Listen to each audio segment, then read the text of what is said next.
जीवन्मुक्तिप्रदं देवं क्षमापूर्णं जगद्गुरुं वन्दे परमहंसाख्यं नित्यानन्दाय स्वागतं। जीवन्मुक्तिप्रदं देवं क्षमापूर्णं जगद्गुरुं वन्दे परमहंसाख्यं नित्यानन्दाय स्वागतम्। आनन्दानुभवास्वादं सर्वरोगनिवारकं वन्दे पापविनाशक्तं नित्यानन्दाय स्वागतम्। आनन्दानुभवास्वादं सर्वरोगनिवारकं वन्दे पापविनाशक्तं नित्यानन्दाय स्वागतम्। नित्यमुक्तं निर्विकल्पं ध्यानलोकप्रदीपकम्। பரமஹம்ச நித்யானந்தர் கோடிக்கணக்கான பக்தர்கள் வழிபடும் ஓர் ஆன்மீக சக்தி. ஆன்மீக இயக்கத்தை உலகமெங்கும் நிறுவி வழிநடத்தும் ஆன்மீக வழிகாட்டி. வேத கலாச்சாரத்திற்கு மறுமலர்ச்சியூட்டும் ஓர் முன்னோடி.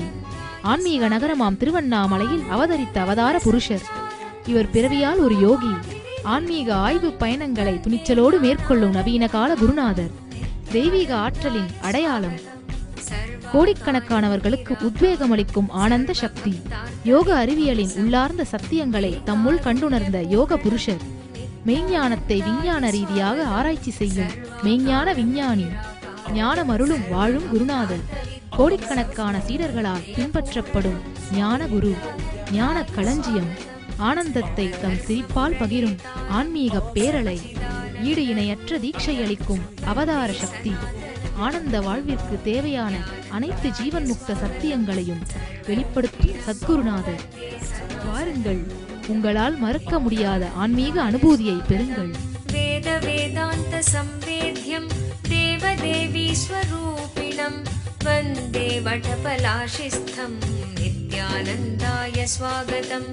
அருணகிரீத்யாக்யம் த்வாம் மகாபாவ சுயோகினம் வந்தே பூர்ணாவதாரம் ஷம் நித்யானந்தாய ஸ்வாகதம்.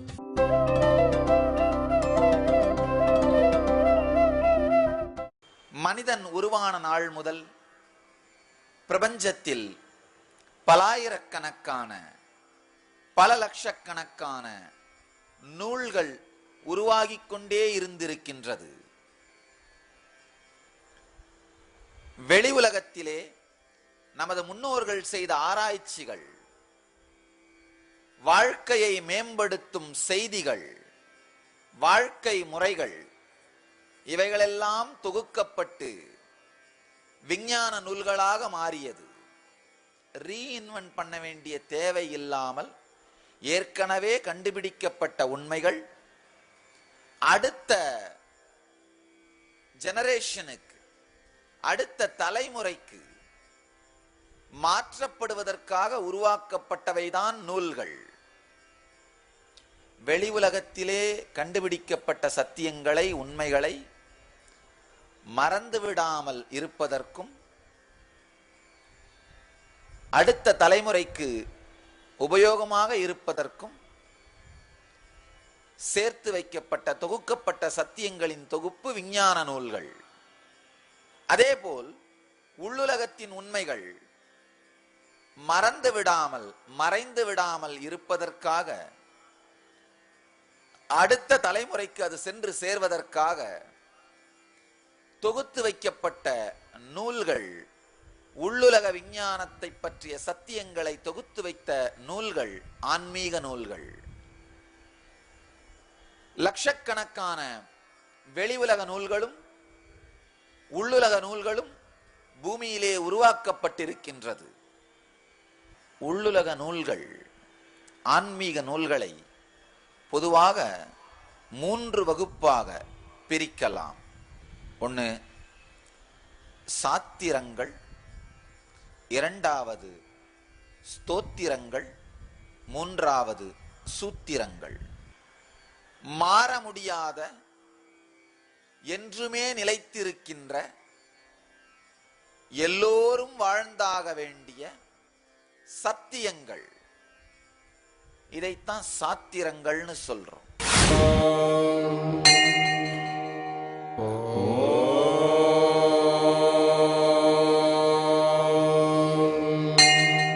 நெருப்பை தொட்டால் சுடும், இது சாஸ்திரம். நானேதான் புரிந்து கொள்வேன் ஆரம்பிச்சோன்னா எல்லா நெருப்பும் சுடும்னு தெரியும் பொழுது உடம்பு சுடப்பட்டு விடும்.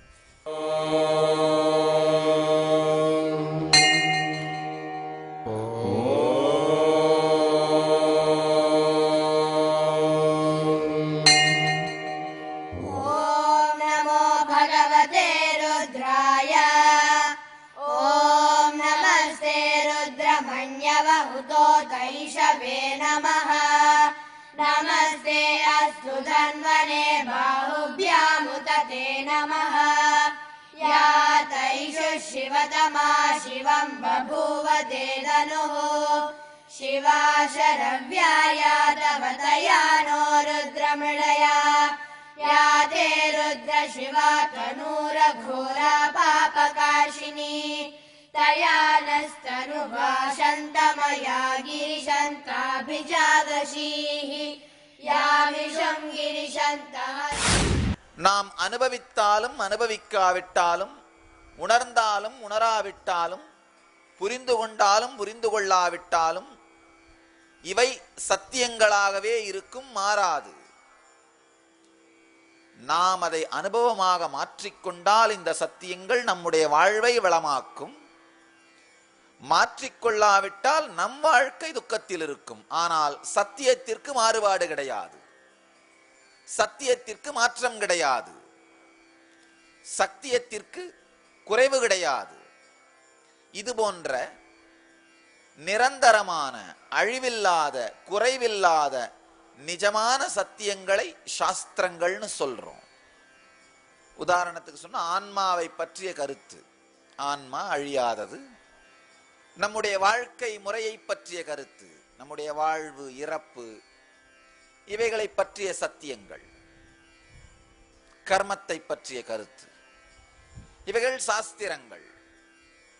இவைகளை உள்வாங்கிக் கொள்வதும் அதன் மூலமாக வாழ்க்கையை வளப்படுத்திக் கொள்வதும் நம்முடைய சுதந்திரம்.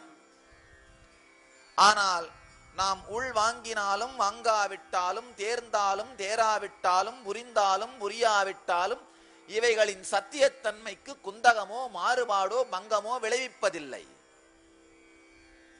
இவைகளை வாங்குவதன் மூலமாக நம் வாழ்க்கையை வளப்படுத்திக் கொள்வது நம் விருப்பம். இல்லை, தேவையில்லை என்று மறுப்பதும் நம்முடைய சுதந்திரம்.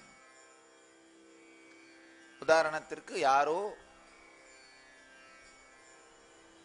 பல விஞ்ஞானிகள் தங்களுடைய வாழ்க்கையை செலவிட்டு நேரத்தையும் சிந்தனையையும் செலவிட்டு விளக்கை கண்டுபிடிக்கிறார், மின் விளக்கை கண்டுபிடிக்கிறார். அவங்க எல்லாம் செய்த ஆராய்ச்சி இதனுடைய பலனாகத்தான் இன்று மின் விளக்கு நமக்கு உபயோகத்தில் இருக்கின்றது. புத்திசாலித்தனமா அவருடைய ஆராய்ச்சியின் பலனான இந்த விளக்கை உபயோகிப்பதும் அல்லது அகங்காரம் மேலிட்டு அவர்கள் கண்டுபிடித்தால் அது அவர்களுக்கு, நான் மீண்டும் இதை முழுவதுமாக துவக்கத்திலிருந்து கண்டுபிடித்த பிறகுதான் நான் அதை உபயோகிப்பேன் அப்படின்னு ஆரம்பிச்சு கண்டுபிடிக்க துவங்கினோமானால் எந்த காலத்தில் நாம் அதை முடிப்போம்? கண்டுபிடிச்சு ஆரம்பிச்சு இந்த மின் விளக்கை உபயோகப்படுத்துறதுக்கு நாம தயாராகும் பொழுது அதை உபயோகப்படுத்த தேவையே இல்லாமல் போயிருக்கும், வாழ்க்கை முடிஞ்சு போயிருக்கும். ரீஇன்வென்டிங், அகங்காரத்தின் மூலமாக ரீஇன்வென்டிங்குள்ள போனா அது நம்முடைய பிரச்சனை. அதே மாதிரி தான் வாழ்க்கையில சில நேரத்தில் நாம நமது முன்னோர்கள் கண்டறிந்து வைத்த ஆழமான இந்த சத்தியங்களை, வாழ்க்கையை வளமாக்கும் இந்த உயர்ந்த சத்தியங்களை நேரடியாக கடைபிடித்து வாழ்வை வளமாக்கிக் கொள்வதும் நமது விருப்பம். இல்லை, நானே அதை மீண்டும் ஒரு முறை வாழ்ந்து பார்த்து கண்டுபிடிப்பேன் அப்படின்னு சொல்றதும் நமது விருப்பம். ஆனா இந்த நம்முடைய விருப்பத்தாலோ சுதந்திரத்தினாலோ பாதிக்கப்படாமல் தன்னுடைய பூரணத்தன்மையிலே நிலை கொண்டு இருக்கின்ற சத்தியங்கள் தான் சாஸ்திரங்கள். நெருப்பை தொட்டால் சுடும், இது சாஸ்திரம். இல்ல இல்ல அவங்க சொல்லிட்டா நாம ஏத்துக்கிறதா? ஒவ்வொரு நெருப்பாக தொட்டு பார்த்து சுடும் சுடும் சுடும் சுடும்னு நானே அனுபவித்து புரிந்த பிறகுதான் செய்வேன். இந்த உணர்வில் கூட ஒரு முறை நெருப்பை தொட்டு உணர்ந்து கொண்டால் கூட தவறில்லை. ஆனா ஒவ்வொரு வித நெருப்பையும், முதலில் தீக்குச்சி நெருப்பை, பிறகு அடுப்பு நெருப்பை, பிறகு கடியடுப்பு நெருப்பை, ஒவ்வொரு நெருப்பாக தொட்டு தொட்டு தொட்டு எல்லா நெருப்பையும் தொட்டு பார்த்து எல்லா நெருப்பும் சுடும்னு நானேதான் புரிந்து கொள்வேன் ஆரம்பிச்சோன்னா, எல்லா நெருப்பும் சுடும்னு தெரியும் பொழுது உடம்பு சுடப்பட்டு விடும். உடம்பு சுடுகாட்டிலிட்டு சுடப்படுவதற்கு தயாராகி விட்டிருக்கும், வயசாகி போயிருக்கும், வாழ்க்கை முடிஞ்சு போயிருக்கும். தேவையில்லாத ரீஇன்வென்ஷன்.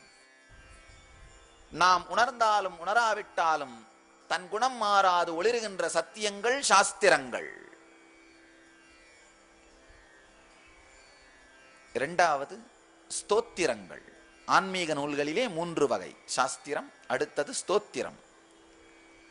உணர்ந்தபின் பொங்குகின்ற ஆனந்தத்தை இதயத்தாலே கரைந்து போற்றுதல். காரணமே இல்லாமல் பொங்கும் ஆனந்தம் விதர்க்கம், ஆழமான விதர்க்கம். அன்பு உணர்வோடு நம்மை சுற்றி இருக்கும் எல்லாவற்றையும் பார்க்கின்ற பக்குவம் வாய்த்து விட்டால் அதுக்கு மேல வேற ஒண்ணுமே தேவையில்லை. உலகத்தின் மிக உயர்ந்த பலன் உச்ச உணர்வு நிலை, ஆழமான விதர்க்கத்தோடு நம்மையும் நம்மை சுற்றி இருக்கும் பொருட்களையும் நம்மை சுற்றி இருக்கும் எல்லாவற்றையும் உணருதல். ஆழமான விதர்க்கம் மலரும் பொழுது நம்மை அறியாது பொங்குகின்ற பக்தி, பக்தியினால் பொங்குகின்ற கருத்துக்களும் வார்த்தைகளும் சத்தியங்களும், அதுதான் ஸ்தோத்திரங்கள். பச்சை மாமலை போல் மேனி பவளவாய் கமலச் செங்கன் அச்சுதா அமரர் ஏரே ஆயர்தம் கொழுந்தே என்னும் இச்சுவை தவிர யான்போ இந்திர லோகமாளும் அச்சுவை பெரினும் வேண்டேன் அரங்கமா நகருளானே. இனிமையான பக்தியின் ஓட்டம் ரொம்ப அருமையா சொல்லுகிறார். பச்சை மாமலை போல் மேனி பவளவாய் கமலச் செங்கன் அச்சுதா அமரர் ஏரே ஆயர்தம் கொழுந்தே என்னும். உன்னுடைய குணங்கள், லீலையின் வெளிப்பாடு, வடிவத்தின் அழகு, இவைகளை வர்ணிக்கின்ற இந்த சுவையை தவிர, இந்த சுவையை விட்டுவிட்டால் இந்திர லோகம் ஆளுகின்ற அரச பதவி கிடைக்கும் என்று சொன்னால் கூட எனக்கு அது வேண்டாம் என்கின்றார். ரொம்ப புரிந்து கொள்ள முடியாத மன அமைப்பு, பக்தர்களுடைய மன அமைப்பு. அதனாலதான் இந்த லாஜிக்காவும் இன்டலெக்சுவலாவும் வாழறவங்களுக்கும் இந்த பக்தர்களுக்கும் இடையில் மிகப்பெரிய இடைவெளி. என்ன சொல்ல வராங்க? அவங்க சொல்றத ஆச்சாரியன் இந்த பாடலிலே சொல்லுகின்ற இந்த இனிமையான கருத்தை நமக்கு புரிகிற மொழியில சொல்லணும்னா வேற ஒன்றும் வேண்டாம். கோயிலில் சாயந்தரத்தில் உட்கார்ந்து பஜனை பண்ணிட்டு இருக்கிற ஆனந்தத்தை விட ஒரு பெரிய நாட்டுக்கு முதலமைச்சராகவோ அல்லது பிரதமராகவோ அந்த பதவி கொடுத்தா கூட வேண்டாம்னு சொல்றாரு. ஒரு லாஜிக்கலா யோசிக்கிறவங்களுக்கு புரியாது. என்னப்பா சொல்றாரு இந்த ஆழ்வார்? என்ன சொல்லுகின்றார்?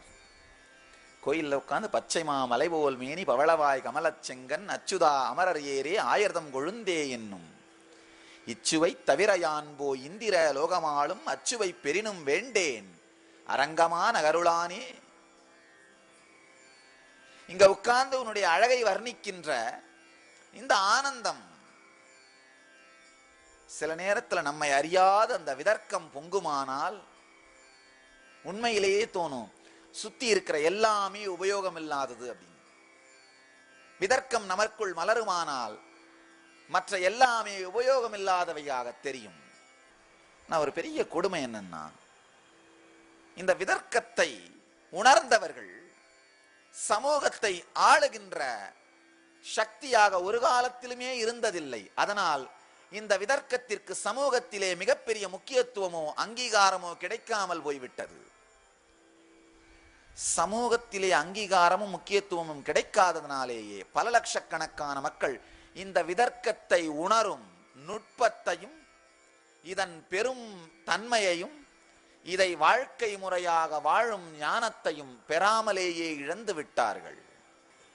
சாத்திரங்கள் மூளையின் உச்ச உணர்வு நிலையை நமக்கு உணர்த்தும். ஸ்தோத்திரங்கள் இதயத்தின் மிக உயர்ந்த உச்ச உணர்வை நமக்கு உணர்த்தும். அடுத்தது சூத்திரங்கள். சூத்திரம்னா என்னன்னா, வெளி உலகத்திலே நடக்கின்ற ஒரு அனுபவத்தை, நிகழ்வை உலகமெல்லாமே புரிந்து கொள்ளுகின்ற வகையிலே தெளிவான ஃபார்முலாவா வகுத்து தருபவர் விஞ்ஞானி. அதே போல உள்ளுலகத்திலே நடக்கின்ற ஆன்மீக அனுபவங்களை மற்றவர்களுக்குள்ளும் நடைபெறுமாறு உள்ளுலக விஞ்ஞான சத்தியங்களை தொகுத்து தருபவர் மெய்ஞானி. மெய்ஞானிகள் தொகுத்து தருகின்ற உள்ளுலக ஆன்மீக சத்தியத்தை எல்லோரும் உணருகின்ற தெளிவான சத்தியங்களைத்தான் சூத்திரங்கள்னு சொல்றோம். தான் அடைந்த மிக உயர்ந்த உச்ச உணர்வு நிலையை அர்ஜுனனுக்குள்ளும் மலரச் செய்வதற்காக பகவான் ஸ்ரீகிருஷ்ணர் வகுத்து அளித்த சூத்திரம்தான் இந்த பகவத்கீதை.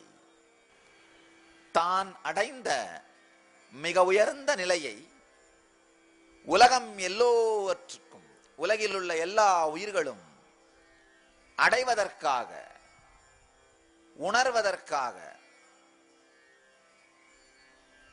பகவான் ஸ்ரீகிருஷ்ணர் வகுத்து தந்த சூத்திரம் இந்த பகவத்கீதை. 3 நிலை நூல்கள்: சாத்திரம், ஸ்தோத்திரம், சூத்திரம். பகவத்கீதையை பொறுத்தவரை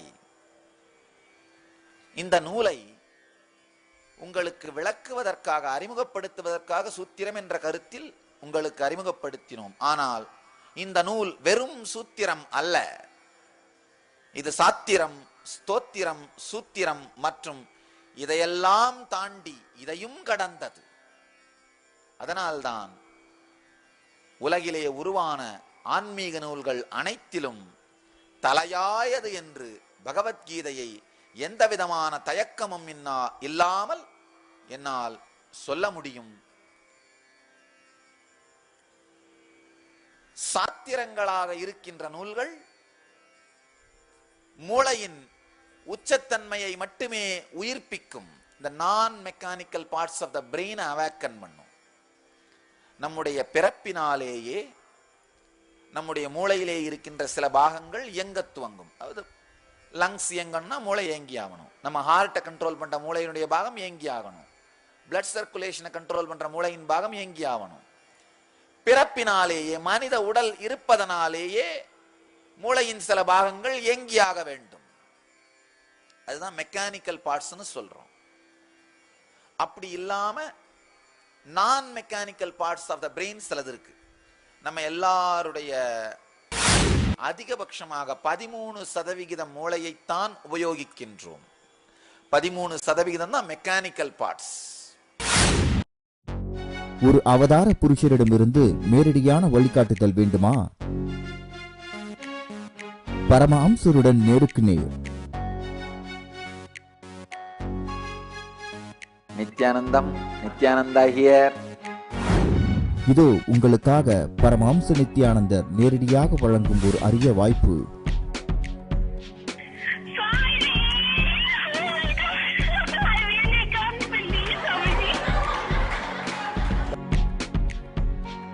இருங்க, எங்கேயோ பார்த்த ஞாபகம்.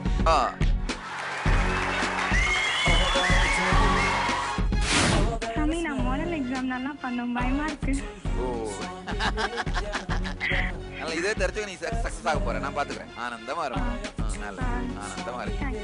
உங்களுடைய எல்லா விதமான கேள்விகளுக்கும் பிரச்சனைகளுக்கும் பரமஹம்சர் தொலைபேசி மூலம் தீர்வுகளை அளிக்கின்றார். தினந்தோறும் காலை 8 மணி முதல். தொடர்பு கொள்ள வேண்டிய தொலைபேசி எண் 08027279999. நேரடி ஒளிபரப்பை காண ntv.nithyananda.org. மூளை இயக்கத்தை பற்றியும் ஆராய்கின்ற பல அறிஞர்கள் சொல்லுகிற கருத்து என்னன்னா, அதிகபட்சமாக பிறந்ததிலிருந்து இறப்பது வரை நாம் செய்கின்ற எல்லா செயல்கள், சுவாசித்தல், உணவுண்ணுதல், உணவை செரித்தல், நம்முடைய இதயம் இயங்குவது, பேசுவது, நாம் செய்கின்ற எல்லா செயல்களுக்குமே அதிகபட்சமாக 13% மூளையைத்தான் உபயோகிக்கின்றோம்.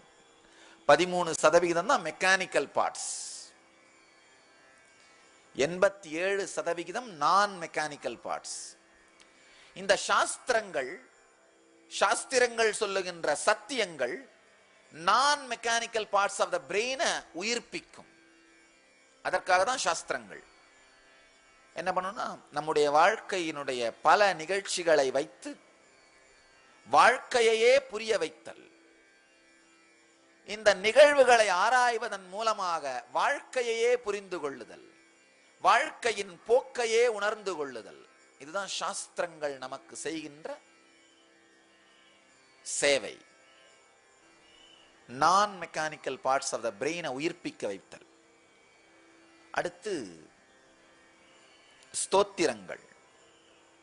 சாதாரணமாக நம் தினசரி வாழ்க்கையில் நாம் உபயோகிக்காத நம்முடைய மிகப்பெரிய பரிமாணமாகிய அன்பினால் வயப்படுதல், பரத்தின் வசப்படுதல், மீண்டும் மீண்டும் மீண்டும் வெறும் மூளையறிவையும் தர்க்கத்தையும் மட்டுமே வாழ்ந்து கொண்டிருக்கும், மூளையறிவும் தர்க்கத்தையும் மட்டுமே வைத்து வாழ்ந்து கொண்டிருக்கும் மூட மனிதர்களாலே, மட மனிதர்களாலே மாயை என்றும் இல்யூஷன் என்றும் அல்லது டெல்யூஷன் என்றும் பலவிதமாக வர்ணிக்கப்பட்டாலும் அவர்கள் யாருமே வாழ்க்கையில் உணராத, அவர்கள் யாராலுமே உணர்ந்து கொள்ள முடியாத அடித்தொண்டை பொங்கி இனிக்கும் ஆனந்த ரசம். பக்தியினுடைய சக்தி என்னன்னா, உடல் முழுவதையும் இனிக்க வைக்கும் உணர்வு. என்ன ஆழமாக தன்னுடைய உணர்வு இனித்திருந்தால், ஆழ்வார் பெருமகனார் பச்சைமா மலைபோல் மேனி பவளவாய் கமலச்செங்கன் அச்சுதா அமரர் ஏரே ஆயிரதம் கொழுந்தே என்னும் இச்சுவை தவிர யான் போய் இந்திர லோகமாளும் அச்சுவை பெரினும் வேண்டேன்னு சொல்வார். உன்னை அமர்ந்து உன்னுடைய வடிவத்தை, ஆனந்தத்தை, இதை பாடுகின்ற இந்த சுகத்தை தவிர வேறு ஒரு சுகமும் வேண்டாம்னு சொல்றாரு. இன்னும் நல்லா புரிஞ்சுங்க, ஆழ்வார்கள் சொல்லும் பொழுது அவர்கள் சொல்கிற வார்த்தைக்கு அர்த்தம் உண்டு.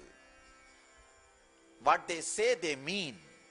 அவர்கள் சொல்வதை உண்மையிலேயே சொல்லுகிறார்கள். இது கவிக்காக சொல்லப்படுகின்ற வார்த்தை அல்ல, எதுகை மோனைக்காக சேர்க்கப்படுகின்ற வார்த்தைகள் அல்ல, உணர்ந்த சத்தியம். என்ன ஆழமா உடல் இனித்திருந்தால், உணர்வு இனித்திருந்தால், இங்க உட்கார்ந்து உன்னை பாடுவது போதுமப்பா, உன்னை வர்ணிப்பது போதும், இந்திர லோகமே வேண்டாம்னு சொல்றாரு. அப்படின்னா என்ன அர்த்தம்னா, ஐம்புலன்களாலே அனுபவிக்கின்ற சுகத்தின் உச்சம்தான் இந்திர லோகம். இங்க என்ன ஒரு இனிப்பை சாப்பிடலாம், அங்க எவ்வளவு இனிப்பை சாப்பிட்டாலும் திகட்டாமல் இருக்கும். அப்படிதான் இந்திரலோகங்கள் வர்ணிக்கப்படுகின்றன. சொர்க்கம், இந்திரலோகம்னு பல மதங்களும் பல இனங்களும் வர்ணிக்கின்ற கருத்துக்கள் இப்படிதான் இருக்கு. இங்க ஒரு காட்சியை பார்த்தாலே கண்ணு டயர்ட் ஆயிடும். அங்க எத்தனை பலாயிரக்கணக்கான இனிமையான காட்சிகள் இருக்கும், எவ்வளவு பார்த்தாலும் கண் சோர்வடையாது. இந்த ஒரு இசையை கேட்ட உடனே போர் அடிச்சு போகும். அங்க மேல எத்தனை கந்தர்வ கானங்களை கேட்டாலும் போர் அடிக்காது. அதே மாதிரி உடல் சுகம், நாம இங்க எதையெல்லாம் சுகம்னு நினைக்கிறோமோ அதை எக்ஸாஜரேட் பண்ணி காமிக்கிறது தான் இந்திரலோகம். உடலிலே 5 புள்ளிகளின் மூலமாக மட்டும் சுகத்தை அனுபவிப்பது. காட்சிகளை கண் காணுகின்ற புள்ளி, ஒலியை காது உணர்கின்ற புள்ளி, மனத்தை மூக்கு நுகர்கின்ற புள்ளி, சுவையை நாக்கு தொடுகின்ற புள்ளி, இன்னொரு உடல் சுகத்தை இந்த உடல் உணருகின்ற புள்ளி. இந்த 5 புள்ளிகளில் மட்டும்தான் வாழ்க்கையிலே சுகத்தை பார்த்திருப்போமானால் நாம் மூடர்கள். வெறும் மூட நம்பிக்கையை வைத்து வாழ்பவர்கள், தர்க்கத்தை தாண்டாதவர்கள். அவர்களை பார்த்தா எனக்கு உண்மையிலே பரிதாபமா இருக்கு. தான் தர்க்கத்தை தாண்டாததனால் யாருமே தாண்ட முடியாது என்கின்ற மனக்குழப்பத்தில் மாட்டியவர்கள். இதை தாண்டின விஷயங்களை அவர்களால் புரிந்து கொள்ளவே முடியாது. நிச்சயமாக தர்க்கத்தை தாண்டாத ஒரு மனிதனால் பச்சைமா மலைபோல் மேனி பவளவாய் கமலச்செங்கன் அச்சுதா அமரர் ஏறே ஆயிரதம் கொழுந்தே என்று பாடிக்கொண்டிருப்பது இந்திரலோக பதவியை விட உயர்ந்தது என்று நினைத்து கூட பார்க்க முடியாது. சில பேர் நினைக்கலாம், அதுக்கு என்ன இந்திரலோக பதவியையும் எடுத்துக்கிட்டு அங்க உட்கார்ந்துட்டு பாடிக்கிட்டே இருந்தாலும் பண்ணலாம், ரெண்டையுமே பண்ணலாமே, ஏன் விட்டுறலாம், ஏன் இதை விடுவானே? ஆழ்வார் பெருமகனார் அதற்கு கூட சில மணி துளிகளை வினாக்க விரும்பவில்லை. இச்சுவை தவிர யான்போய் இந்திர லோகமாளும் அச்சுவை பெரினும் வேண்டேன். தர்க்கத்தை தாண்டி, குதர்க்கத்தை தாண்டி ஆழமான விதர்க்கத்தில் கரைந்த பக்தர்களால் மட்டும்தான் இந்த ஆழ்வாரின் மனநிலையை உணர்ந்து கொள்ள முடியும். இதயத்தின் முழுமைத்தன்மையையும் விழிப்பிக்கச் செய்து, இதயத்தின் மிக உயர்ந்த பரிமாணத்தை உணர்வாக மாற்றி, வாழ்க்கையாக மாற்றி, நமக்குள் விதர்க்கத்தை மலரச் செய்து, தர்க்கம்னா சாதாரணமாக மேம்போக்காக பார்ப்பது, குதர்க்கம்னா எதிர்மறையாகவே பார்ப்பது, விதர்க்கம்னா நேரடியாக ஆழ்ந்து பார்ப்பது. இந்த பக்தி பிரவாகத்தை நமக்குள் மலரச் செய்கின்ற நூல் ஸ்தோத்திரம். தான் உணர்ந்த பக்தி பிரவாகத்தை மற்றவர்களுக்கும் உள்ளும் மலரச் செய்கின்ற கருத்துக்களும் சத்தியங்களும் தான் ஸ்தோத்திரம். காலப்போக்கிலே மூளை சார்ந்த நபர்கள் மட்டுமே சமூகத்தில் அங்கீகரிக்கப்படுவதும், மூளை சார்ந்த நபர்கள் மட்டுமே எல்லா விதமான பதவிகளிலும் இருப்பதும் என மூளை சார்ந்த நபர்கள் அக்ரஸிவா இருப்பாங்க. நேச்சுரலா வெளி உலகம் அக்ரஸிவா இருக்கிறவர்கள் கண்ட்ரோல்ல தான் இருக்கும். அந்த அக்ரஸிவ்னஸோட எபிலிட்டியே, அக்ரஸிவ்னஸோட குணமே எல்லாவற்றையும் கட்டுப்பாட்டில் வைத்திருப்பது. ஆனா இதயத்தோட குணமே என்னன்னா எல்லாவற்றையும் துறந்து வாழ்ந்திருப்பது. இந்த அக்ரஸிவ்னஸ தாண்டிய இதயம் சார்ந்த மக்கள் எதையும் தன் கட்டுப்பாட்டில் வைத்திருக்காததனால் இந்த இதயம் சார்ந்த சத்தியங்கள், ஸ்தோத்திரங்கள் ஏதோ ஒரு 2ஆம் தரமான விஷயங்களாக மாறிவிட்டது. யாரோ ஒரு மனிதன் தன்னுடைய அகங்காரத்திற்காக செய்கின்ற செயல்கள், அக்ரஸிவ்னஸ், அது பிரபலமாகின்ற அளவிற்கு இதயம் மலர்ந்தவர்கள் செய்கின்ற செயல்கள் பிரபலமாவதில்லை. இது உலகத்தின் வழக்காக போனதனால் இதயம் சார்ந்த நூல்கள் மிகப்பெரிய இடத்தை பெறாமல் போய்விட்டது. அந்தோ வருத்தம். அதனால்தான் மனிதகுலம் இத்துணை துக்கங்களில் வாழ வேண்டிய தேவை, இத்துணை துக்கங்களில் நிலை பெற வேண்டிய தேவை. இதை தாண்டி ஸ்தோத்திரங்கள், இதை தாண்டி சூத்திரங்கள். பகவத்கீதை இந்த 3ம் உள்ளடங்கிய நூல். பகவத்கீதை மிகப்பெரிய சாத்திரம். வாழ்க்கையை பற்றிய எல்லா விதமான ஆழமான சத்தியங்களையும் ஒன்றாக உள்ளடக்கிய unabridged dictionary of all world philosophies. சுருக்கப்படாத உலகில் தோன்றிய எல்லா தத்துவங்களின் அகராதி என்று பகவத்கீதையை சொல்ல முடியும். வாழ்க்கையின் எல்லா மிகப்பெரிய கேள்விகளுக்கும், வாழ்க்கை, மரணம், கர்மம், வாழ்க்கையின் போக்கு, நோக்கம், வெற்றி தோல்வி என்கின்ற எல்லா சத்தியங்களுக்கும் மிக தெளிவான, நாம் எத்துணைதான் விரும்பினாலும் குழப்பிக்கொள்ளவே முடியாத, ஏனென்றால் இந்த நூல் மிக உயர்ந்த குழப்பத்தில் இருக்கும், மிக உச்ச குழப்பத்தில் இருக்கும் மனிதனுக்கு சொல்லப்பட்டது. இதற்கு மேல் ஒரு மோசமான குழப்பமான சூழ்நிலையே இருக்க முடியாது என்கின்ற சூழலிலே சொல்லப்பட்டது. போர்க்களத்தில் சொல்லப்பட்ட நூல். ஏதோ ஒரு காட்டிலே, இமயமலை குகையிலே, ஆழ்ந்த அமைதியிலே சொல்லப்பட்ட நூல் அல்ல. மிக உயர்ந்த குழப்பத்தில், மிக உச்சமான குழப்பத்தில், உச்சமான குழப்பமான சூழ்நிலையில், குழப்பமான மனோநிலையில் இருக்கின்ற மனிதனுக்கு சொல்லப்பட்டது. அதனால் வாழ்க்கையின் எல்லா குழப்பத்திற்கும், எல்லா மனிதர்களின் குழப்பத்திற்கும், எல்லா சூழல்களின் குழப்பத்திற்கும் மிக தெளிவான விடை இந்த நூலின் மூலமாக பகவான் நம்மோடு பகிர்ந்து கொள்ளுகின்றார். எல்லா வாழ்க்கையை பற்றிய கேள்விகளுக்குமான தெளிவான விடையோடு கூடிய சாத்திரம். அடுத்தது, படிக்கின்ற யாரையுமே தன்னுடைய அபரிமிதமான அன்பினாலும் கருணையினாலும், இந்த நூலை படிக்கும் பொழுது கிருஷ்ணனுடைய அபரிமிதமான கருணை, மீண்டும் மீண்டும் மீண்டும் இந்த அர்ஜுனன் அதே கேள்வியை கேட்டுக் கொண்டிருக்கின்றான். கட்டாயமா அர்ஜுனன் மாதிரி ஒரு சீடனை என்னால ஹேண்டில் பண்ண முடியுமான்னு எனக்கு தெரியல. மீண்டும் மீண்டும் மீண்டும் அதே கேள்வி, வேறு வேறு வேறு வேறு வேறு கோணங்களிலே.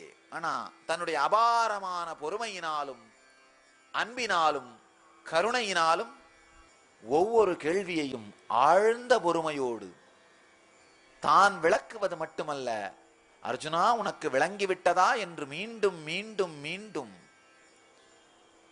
யூசர் ஃப்ரெண்ட்லியா இருக்கார். பகவானுடைய மிகப்பெரிய யூசர் ஃப்ரெண்ட்லியா இருக்கின்ற குணம் இந்த நூலிலே வெளிப்படுகின்றது. தனக்கு தெரிந்ததையெல்லாம் பேச வேண்டும் என்கின்றவர்கள் பேச்சாளர்கள், சீடனுக்கு தெரிய வேண்டியதை மட்டும் பேச வேண்டும் என்று பேசுபவர்கள் குருமார்கள். தனக்கு தெரிந்ததையெல்லாம் பேசணும்னு நினைக்கிறது பேச்சாளர்கள். அதுல ஒன்றும் பெரிய விஷயம் இல்லை. மைக் கிடைச்சதுனா போதும், எத்தனை மணி நேரம் பேசுவார்கள் யாருக்கும் தெரியாது. ஏன்னா யாரும் கேட்க போறதில்லை, கேட்டவர்கள் மட்டும்தான் தெரியும். ஒரு நபர் இப்படித்தான், ஒரு பேச்சாளர் ரொம்ப நாள் மைக் கிடைக்காமல் இருந்து மைக் கிடைச்சிருச்சு. பேசினார் பேசினார் பேசினார் பேசினார் பேசினார் பேசினார் பேசிக்கொண்டே இருந்தார். முன்னாடி உட்கார்ந்த மக்கள் கூட்டம் மெதுவாக கலைய துவங்கியது. இவர் அதுக்கும் அசையல. மெது மெதுவா எல்லாரும் எந்திரித்து போய்விட்டார்கள். கடைசியில் ஒருத்தர் மட்டும்தான் உட்கார்ந்திருந்தார். ஒரு வழியா இவருடைய பேச்சை முடித்து கொண்டு அந்த நபர்கிட்ட கேட்டார், ஐயா நீங்க ஒருத்தராவது இருந்து கேட்டீங்களே, எனக்கு ரொம்ப ஆனந்தம்னு சொன்னார்.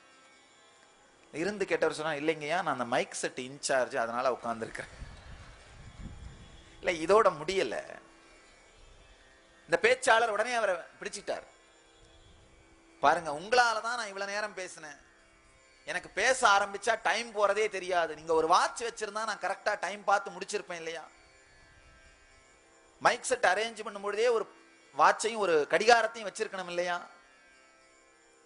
நீங்க கடிகாரம் வைக்காததுனால தான் எனக்கு டைம் தெரியாதனால நான் பேசிக்கிட்டே இருந்தேன். டைம் போனதே தெரியாம போச்சு. இந்த மைக் செட் எல்லாம் அரேஞ்ச் பண்ற அந்த நபர் சொன்னார், ஐயா நான் வாட்ச் வைக்கல, கடிகாரம் வைக்கல, உண்மைதான். ஆனா கேலண்டர் மாட்டி இருந்தேன், அதையாவது பார்த்திருக்கப்படாதா?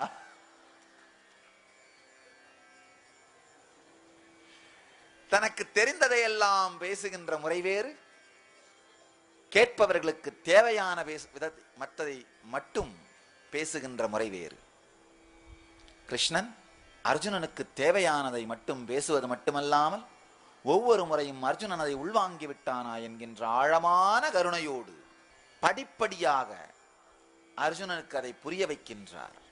இன்னொரு முக்கியமான விஷயம் என்னன்னா, வார்த்தைகளால் மட்டுமல்லாமல் அனுபூதியினால் அர்ஜுனனுக்குள் இந்த தெளிவை பகவான் கொடுக்கின்ற அழகை படித்தோமானால், பார்த்தோமானால், புரிந்து கொண்டோமானால், நம்மை அறியாமலேயே அன்பின் பெருக்கும் பக்தியின் பொங்குதலும் நமக்குள் நடைபெற்றுவிடும். அதனால் பக்தியை நமக்குள் பொங்கச் செய்கின்ற ஸ்தோத்திரம் இந்த நூல். தனக்குள் நடந்த மிக உயர்ந்த ஆன்ம அனுபூதியை, ஜீவன் முக்தியை, அதனுடைய எல்லா பரிமாணங்களோடும் ஒரு பரிமாணமும் குறையாமல் ஒரு ஜீவன் முக்தன் எந்தெந்த பரிமாணங்களை வெளிப்படுத்துவானோ அதன் எல்லா பரிமாணங்களின் சத்தியத்தையும், ஒரு ஜீவன் முக்தன்னா அவனுக்கு வாழ்க்கையை பற்றிய தெளிவு இருக்கும், மரணத்தை பற்றிய தெளிவு இருக்கும், எப்பொழுதும் ஆனந்தம் இருக்கும், எதனாலும் சோர்வு வராத தெளிவு இருக்கும். ஒரு ஜீவன் முக்தனுக்கு வாழ்க்கையிலே பல்வேறு பரிமாணங்களிலே பூரணத்தன்மை இருக்கும். இந்த எல்லா பரிமாணங்களின் எல்லா பூரணத்தன்மையையும் முழுமையாக உலகத்தில் இருக்கும் எல்லா மனிதர்களுக்குள்ளும் உருவாக்குவதற்காக எழுதப்பட்ட எழுப்பப்பட்ட சூத்திரம் இந்த பகவத்கீதை. நம்முடைய வேத பாரம்பரியத்திலே ஜீவன் முக்தியின் எல்லா பரிமாணத்தையும் எல்லா மன அமைப்புடைய மக்களுக்கும் அளிப்பதற்காக, எல்லா மன அமைப்புடைய மக்களுக்குள்ளும் உருவாக்குவதற்காக மிகப்பெரிய உள்ளுலக ஆராய்ச்சி நடந்திருக்கின்றது. சில பேர் எங்கிட்ட கேட்கறது உண்டு, இந்த பல நாடுகளுக்கு போகும் பொழுது அங்க இருக்கிற மக்கள் கேட்கறது உண்டு, சாமி ஏன் உங்களுடைய மதத்துல நிறைய கடவுள்கள், நிறைய ரிஷிகள், நிறைய குருமார்கள், நிறைய தியான முறைகள், நிறைய டெக்னிக்ஸ், இது உங்களுக்கு ஒரு பெரிய பலவீனமாச்சு அப்படின்னு. வாழும் ஞானி பரமஹம்ச நித்யானந்தர் வழங்கும் கல்பத்தரு முழுநாள் தியான அனுபவ முகாம். கல்பத்தருவில் நீங்கள் பெறும் மனவளம், தீட்சையினால் உயிர்ப்பிக்கப்படும் குண்டலினி சக்தியின் அளப்பரிய ஆற்றலால் உலக அளவில் மனிதர்களை தாக்கும் மனோரீதியான நோய்களான மன அழுத்தம், மனச்சோர்வு, தூக்கமின்மை, பயம் மற்றும் பயத்தாக்குதல் ஆகிய பிரச்சனைகள் 100% குணமடைகிறது என்பது மருத்துவ ரீதியாக நிரூபிக்கப்பட்டுள்ளது. கல்பத்தரு தியான முகாமில் இந்த அதிசயத்தின் ஆழமான அனுபவத்துளி உங்களுக்குள்ளும் நிகழ்கின்றது. இந்த பலன்களை நேரடியாக பெற கல்பத்தரு தியான முகாமில் சந்திப்போம்.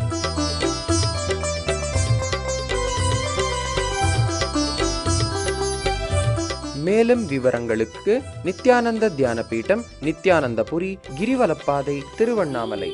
தொலைபேசி எண்கள் 7200003311, 7200003322, www.nityananda.org. மற்ற எல்லா மதங்களும் இனங்களும் ஆன்மீக குழுமங்களும் ஜீவன் முக்தியினுடைய ஏதாவது ஒரு பரிமாணத்தையோ 2 பரிமாணத்தையோ மக்களுக்குள் உருவாக்குகின்ற விஞ்ஞானம்.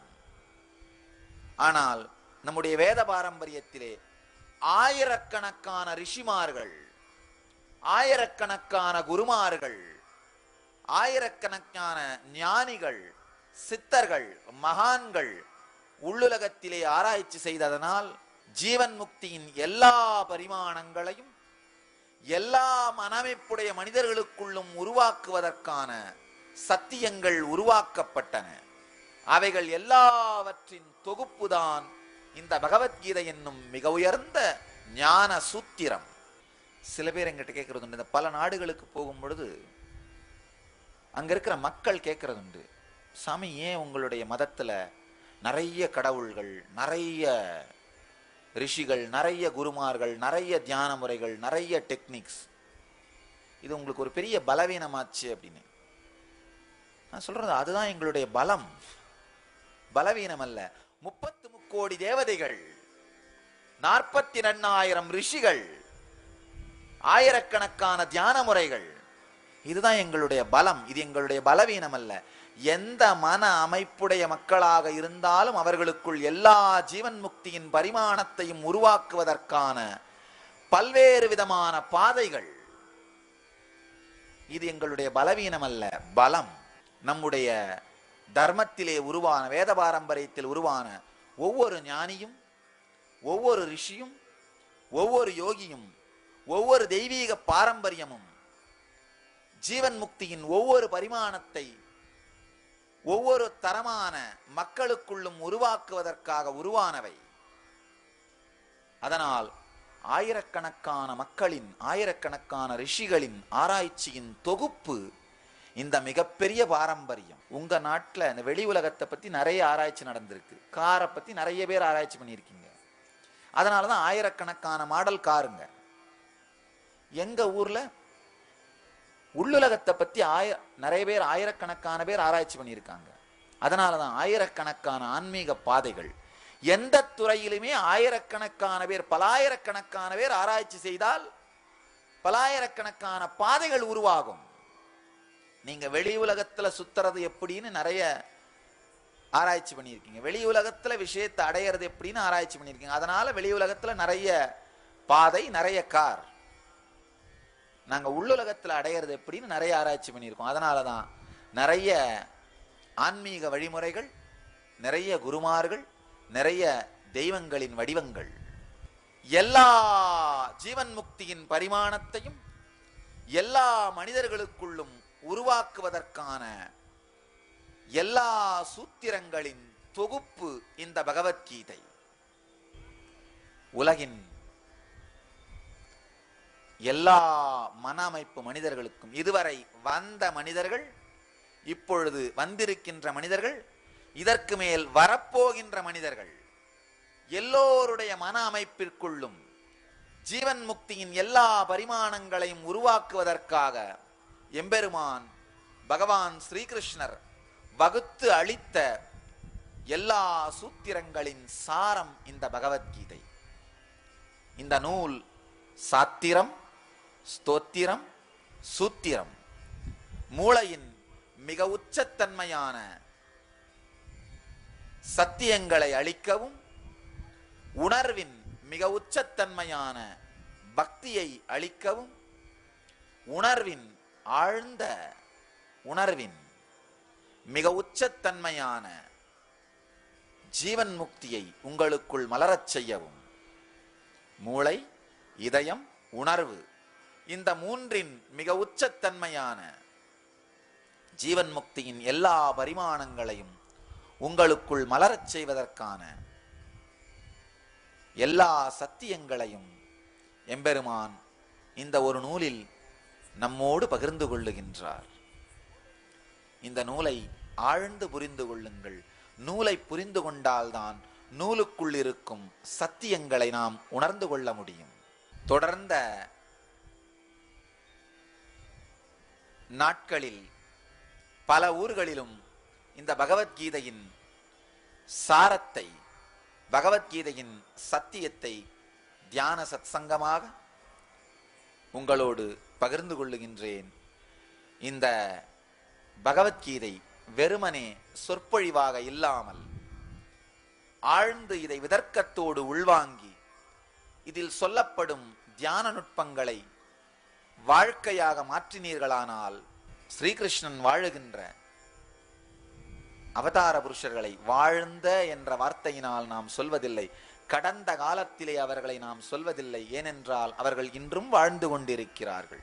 ஸ்ரீகிருஷ்ணன் வாழுகின்ற மிக உயர்ந்த உச்ச உணர்வு நிலையான நித்யானந்த நிலை, ஜீவன் முக்த நிலை நமக்குள்ளும் மலரும். அதனால் இந்த மொத்த தியான சத்சங்கத்தையும் வெறும் வார்த்தையாக உள்வாங்காமல் வாழ்க்கையாக உள்வாங்குங்கள். இது கதை அல்ல, கவிதையும் அல்ல, அகவிதை. இது கதையும் அல்ல, கவிதையும் அல்ல, அகவிதை. எனவே இதை ஆழ்ந்து உள்வாங்குங்கள். சில நேரத்தில் மூல நூல் புரியும், விளக்கம் புரியாது. சூத்திரம் புரிஞ்சிரும், அதோட கமெண்ட்ரி புரியாது. காரணம் என்னன்னா, சூத்திரத்தை சொன்னவனுடைய உணர்விலே விளக்கத்தை சொல்லும் மனிதன் இல்லாமல் இருப்பதனால் ஏற்படும் பிரச்சனை. அதனால ஏற்படுற பிரச்சனை ஆழ்ந்து புரிந்து கொள்ளுங்கள். ஒரு டிரைவர் தன்னை டிரைவர்னு சொல்லிக்கிட்டாருன்னா அதுல பெருமை ஒண்ணுமே இல்லை. அவர் டிரைவர்னு சொன்னார்னா, அவருடைய அனுபவத்தை சொன்னார்னா, நீங்க தைரியமா அவர் ஓட்டுற வண்டியில ஏறி உட்காருவீங்க. அதுக்காக அவருடைய தொழில் சொல்றார். அதே மாதிரி ஒரு லாயர், அவரை லாயர்னு சொன்னார்னா அவருடைய அனுபவத்தை உங்களுக்கு சொன்னார்னா அது ஒன்றும் பெருமை இல்லை. அவரையும் அவருடைய தொழிலுடைய திறமையும் பற்றி உங்களுக்கு நீங்க தெரிஞ்சுக்கிட்டா தான் அவர் சொல்றதை நீங்க கேட்பீங்க. ஒரு டாக்டர், அவரை டாக்டர்னு சொன்னார்னா அவருடைய அனுபவத்தை சொன்னார்னா அதுல ஒன்றும் பெருமை ஒன்றும் இல்லை. அதை தெரிஞ்சுக்கிட்டா தான், அதை அவர் சொன்னார்னா தான் அவர் கொடுக்குற மருந்தை நீங்க சாப்பிடுவீங்க. அதே மாதிரி மிக தெளிவாக அறிமுகமாக, பெருமைக்காக அல்ல, அறிமுகமாக சொல்கின்றேன், கிருஷ்ணன் அனுபவித்த அந்த உணர்வு நிலையை, கிருஷ்ணன் எந்த உணர்வு நிலையிலிருந்து இந்த கீதையை உலகத்திற்கு வழங்கினாரோ அந்த உணர்வு நிலையை என்னுடைய அனுபவத்திலே உணர்ந்திருக்கின்றேன் என்பதனால் மிக தெளிவாக எந்த விதமான ஆடம்பரமோ ஆர்ப்பாட்டமோ அல்லது பணிமின்மையின் காரணமோ அகங்காரத்தினாலோ சொல்லாமல் மிக தெளிவாக அறிமுகம் கொடுத்து கொள்ள வேண்டிய தேவை இருப்பதனால் மிக தெளிவாக சொல்லுகின்றோம். கிருஷ்ணன் வாழுகின்ற எந்த உணர்வு நிலையிலிருந்து இந்த கீதை சொல்லப்பட்டதோ அதை உணர்ந்திருப்பதனால், அதில் வாழ்வதனால் எந்த விதமான திரிவும் இல்லாமல், மறைவும் இல்லாமல், மருட்சியும் இல்லாமல் அந்த சத்தியங்களை மீண்டும் உரைக்கின்றோம். உள்வாங்கிக் கொள்ளுங்கள். நான் விளக்க வரவில்லை, மீண்டும் உரைக்கவே வந்திருக்கின்றேன். ஆழ்ந்து இந்த சத்தியத்தை உள்வாங்குங்கள். ஒரு அர்ஜுனனுக்கு சொல்லப்பட்ட சத்தியம் இன்று உலகமே அர்ஜுனனைப் போல் தடுமாறிக் கொண்டிருப்பதனால் உலகம் முழுமைக்கும் சொல்லப்பட்டாக வேண்டியிருக்கின்றது. அதனால்தான் இதை சொல்லவே வந்திருக்கின்றேன், விளக்க வரவில்லை. ஆழ்ந்த இந்த சத்தியத்தை உள்வாங்குங்கள். இவை உங்கள் எல்லோருக்குள்ளும் கிருஷ்ண தன்மையினை மலரச் செய்யும். பகவான் ஸ்ரீகிருஷ்ணர் நூலை உங்களுக்கு அறிமுகப்படுத்தி விட்டோம், அல்லது அறிமுகப்படுத்த முயற்சியாவது செய்தோம். ஸ்ரீகிருஷ்ணனை அறிமுகப்படுத்தியாக வேண்டும். கிருஷ்ணனை அறிமுகப்படுத்தாமல் கீதைக்குள் செல்வது சாத்தியமே இல்லை. எந்த உணர்வு நிலையிலிருந்து இந்த சத்தியம் வெளிப்பட்டது என்று, இந்த சத்தியத்தின் ஆதி மூலத்தை உணராமல் இந்த சத்தியத்தை முழுமையாக உள்வாங்குவது சாத்தியமே இல்லை. கிருஷ்ணனின் எந்த பரிமாணத்தை விளக்குவது, எதை விடுவது? சின்னஞ்சிறுவனாய்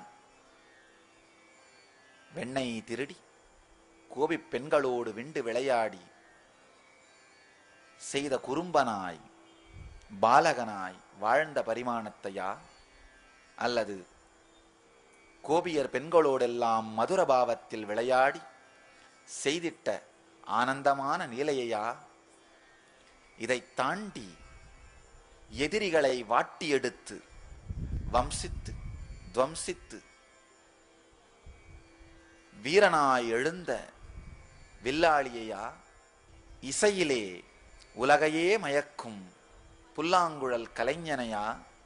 தாயாக, தந்தையாக, நண்பனாக, தலைவனாக, இதையெல்லாம் தாண்டி இதய நாயகனாக லட்சக்கணக்கான மனிதர்களோடு அவன் வாழ்ந்த இனிமையான வாழ்வையா?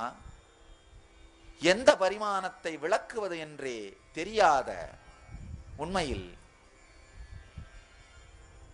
கிருஷ்ணனை விளக்க முடியாது, வாழத்தான் முடியும். கிருஷ்ணனை புரிந்து கொள்ள வேண்டும் என்றால் விளக்கங்களை எதிர்பார்க்காதீர்கள், வாழ முயற்சி செய்யுங்கள்.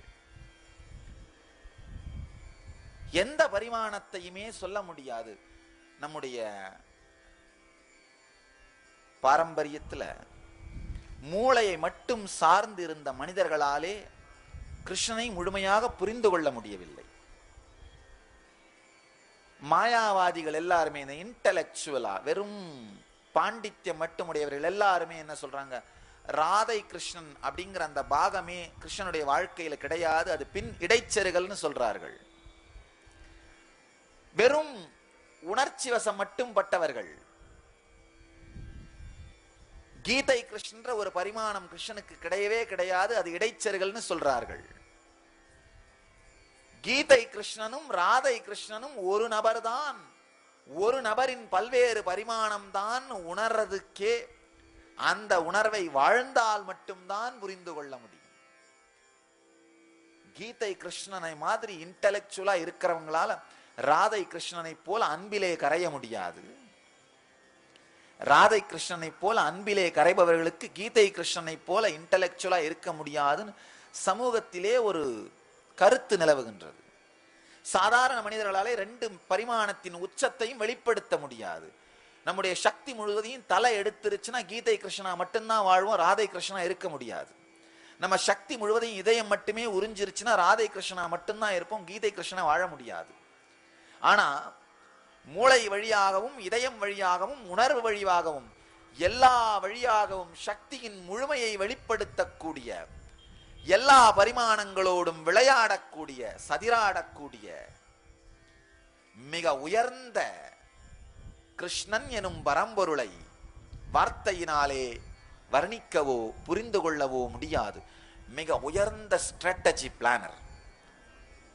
இந்தியாவிலே கிருஷ்ணனை போல் இன்னொரு ஸ்ட்ராட்டஜிக் திங்கர் இந்தியாவில் மிக தெளிவாக சொல்லலாம், தைரியமாக சொல்லலாம், உலகத்திலேயே கிருஷ்ணனை போல ஒரு ஸ்ட்ராட்டஜிக் திங்கர் இன்னும் உருவாகல. சில பேர் சொல்லலாம், யாருக்கு தெரியும் சாமி கிருஷ்ணர் வாழ்ந்தாரா இல்லையான்னு. அப்கோர்ஸ் இன்னைக்கு ஆயிரக்கணக்கான வரலாற்று சான்றுகள் துவாரகையின் இருப்பிடத்தை, கடலுக்கடியிலே இருக்கும் துவாரகையை சேட்டலைட் புகைப்படங்கள் மூலமாக ஆயிரக்கணக்கான சான்றுகள் நிரூபித்து விட்டன. கிருஷ்ணன் இருந்தார் என்பதில் எந்த விதமான சந்தேகமும் இல்லை. ஆனா இதை தாண்டி ஒரு அருமையான ஒரு தமிழ் பாடல், கற்பனை என்றாலும் கற்சிலை என்றாலும் கந்தனே உனை மறவேன்னு ஒரு அருமையான ஒரு பாடல். அந்த மாதிரி அந்த கிருஷ்ணன்ற ஒரு கான்செப்ட் என்ன பொறுத்த வரைக்கும் உண்மையிலேயே அவர் வாழ்ந்திருந்தா மட்டும்தான் இவ்வளவு பெரிய ஒரு கான்செப்டை ரெக்கார்டே பண்ணியிருக்க முடியும். ஒருவேளை அவர் வாழாம யாரோ ஒருத்தர் கற்பனை பண்ணி இந்த கிருஷ்ணன்ற கதாபாத்திரத்தை உருவாக்கி இருந்தால் அந்த மனிதரே கிருஷ்ணன் அப்படிங்கிற மிக உயர்ந்த உணர்விலே வாழ்ந்திருக்கின்றார்.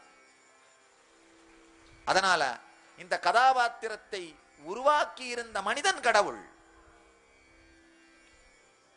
அந்த கதாபாத்திரத்தை உருவாக்கிய மனிதனே கிருஷ்ணன். ஏன்னா அந்த உணர்வு நிலையில வாழாம கற்பனையே செய்து பார்க்க முடியாத கதாபாத்திரம் கிருஷ்ணன். அதனால கற்பனையின் இருப்பினாலேயே தன் இருப்பை நிரூபிக்கக்கூடிய மிக உயர்ந்த கற்பனை கிருஷ்ணன். கற்பனையின் இருப்பினாலே தன் இருப்பினை நிரூபிக்கக்கூடிய அளவுக்கு உயர்ந்த கற்பனை என்பதனால் அவன் கற்பனையாக இருப்பதற்கு வாய்ப்பே இல்லை. எல்லோரையும் நித்யானந்தத்தில் நிறைந்து, நித்யானந்தத்தில் மலர்ந்து, நித்யானந்தத்தில் கரைந்து, நித்யானந்தமாகிட ஆசீர்வதிக்கின்றேன். நன்றி. ஆனந்தமாக இருங்கள். நித்யானந்த தியானபீடம், நித்யானந்தபுரி ஆஃப் மைசூர் ரோடு, விடுதி, பெங்களூர். 9742203311 08027202084.